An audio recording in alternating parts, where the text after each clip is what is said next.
안경 이야기. 현역 국회의원 시절 안경사협회 총회에 축사를 해 달라는 초청을 받아갔다.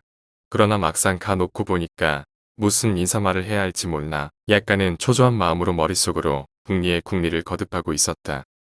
축사를 해야 할 시각은 수분 내로 다가오고 있는데 머릿속에서는 아무런 준비도 못하고 있으니 참으로 난감한 순간에 문득 며칠 전에 해인사를 가서 팔만대장경을 보고 왔던 기억이 떠올라 그 얘기를 해주면 좋겠다는 생각이 들어 이야기를 꺼내기 시작했다.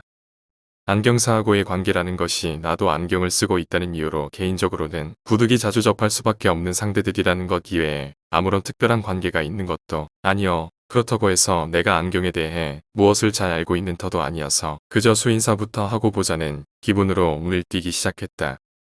먼저 나는 15년 넘게 안경을 쓰고 있는 관계로 각종 지체장애자들에게 의수나 의족을 만들어주는 분들과 똑같이 안경사들이야말로 우리들처럼 눈 나쁜 사람들한테서는 벗어서는 안 돼. 은인과 같은 고마우신 분들이라는 생각을 한시도 빼놓은 적이 없다는 인사를 먼저 하고 나서 나는 본격적으로 안경 이야기를 꺼냈다. 며칠 전 저는 해인사를 방문하고 팔만대장경을 볼 기회가 있었는데 그것을 보니까 경판에 총수가 8만 개가 넘고 본문 또한 8만 가지가 넘는 방대한 것이었습니다. 1200년대 초에 몽고군의 침략을 받은 고려시대의 우리 조상들이 그 침략을 격퇴하려는 소망을 담은 불심으로 한자 한자를 판각하여 만든 것인데 판각한 글자의 크기가 거짓말 좀 보태서 밤톨만 했습니다.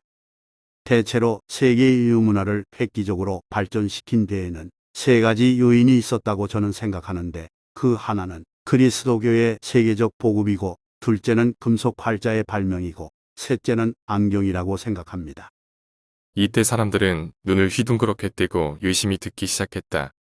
1500년대 초에 마르틴 루터라는 사람이 종교개혁을 부르짖고 난 후에 그는 손수 성경을 독일 말로 번역하기 시작했습니다.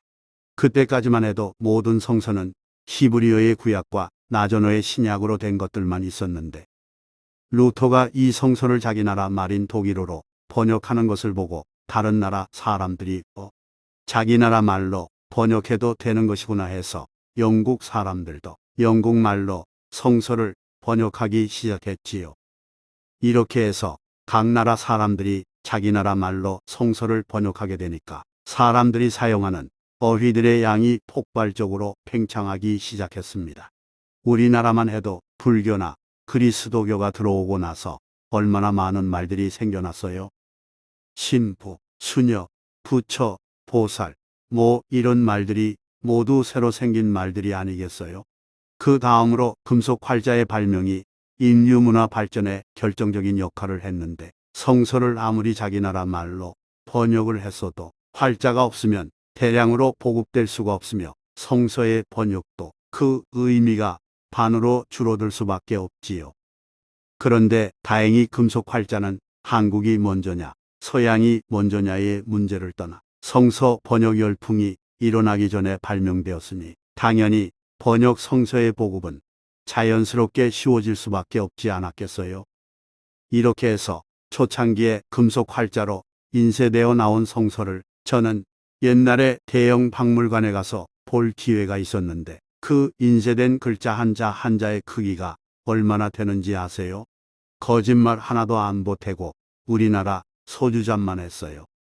책의 크기는 보통 책상 크기의 절반 정도는 될 만큼 크고 표지는 가죽으로 덮어 씌웠는데 이제는 모서리가 모두 닳아서 허옇게 변색되어 있는 채로 진열대에 놓여 있는 것을 보았습니다. 이런 식으로 책을 인쇄한다면 마태복음서 한 권을 인쇄한다고 해도 수십 권으로 나와야 할 것입니다. 여기서 여러분 가만히 생각해 보세요. 옛날 우리네 할아버지들이 저희들에게 가르쳐 주었던 천자문의 활자도 크게는 우리들 손목시계만 하고 작게는 우리 어른들 새끼손가락 크기만 했지요. 물론 어린이의 눈을 보호하고 노인분들의 편리를 위해서는 활자 크기가 크면 클수록 좋겠지요. 그러나 그것이 경제적으로 가능한 일이겠습니까? 옛날식으로 모든 책들을 인쇄해낸다는 것은 현실적으로 불가능한 일이지요. 그래서 결국 요즘은 어떻습니까? 신구약 성서가 한 권의 책으로 인쇄되고 수도 없는 책들이 매일 쏟아져 나오는데 이것은 또 어떻게 해서 가능한 일이겠습니까? 이유는 간단합니다. 안경 때문이지요. 안경이 있기 때문에 그 자잘한 활자의 책들이 수없이 인쇄되어 나올 수 있게 된 것입니다. 요즘에 발간되는 월간지들은 그래도 옛날 60년대 발간되던 월간지들보다는 활자의 크기가 많이 커졌어요. 60년대만 해도 제가 사상계에 있을 때에는 8포인트 크기의 활자가 보통이었고 심하게는 깨알 같은 크기의 6포인트 활자까지 썼어요. 만약에 안경이라는 것이 없었다면 감히 아무 누구도 그런 수많은 책들을 발간해낼 엄두도 내지 못했을 것입니다. 이러한 의미에서 여러분들은 여러분의 직업에 대해서 남다른 자부심을 가지십시오. 여러분들은 단순히 시력이 약한 사람들을 위해 포장구를 만들어 파는 분들이 아니라 엄청난 인류 문화 발전에 기여했다는 자부심을 가지고 또 자존심을 한껏 높이면서 생업에 열심히 종사하셔도 좋을 것입니다. 안경사협회 회원들의 열광적인 박수가 터져나오고 더러는 손가락 휘파람 소리로 나를 격려하는 어수선함이 잠시 장내를 들뜨게 만들었다. 기념식이 끝나고 어떤 여성 회원이 가만히 나에게 다가와 차분히 말해주는 것이었다. 정말 멋졌어요. 생전 들어보지 못한 얘기를 들었어요. 그렇게까지 생각해줄 줄은 몰랐는데 정말 감사했습니다. 나는 저절로 어깨가 으쓱해졌다. 김중희 전 환경부 장관.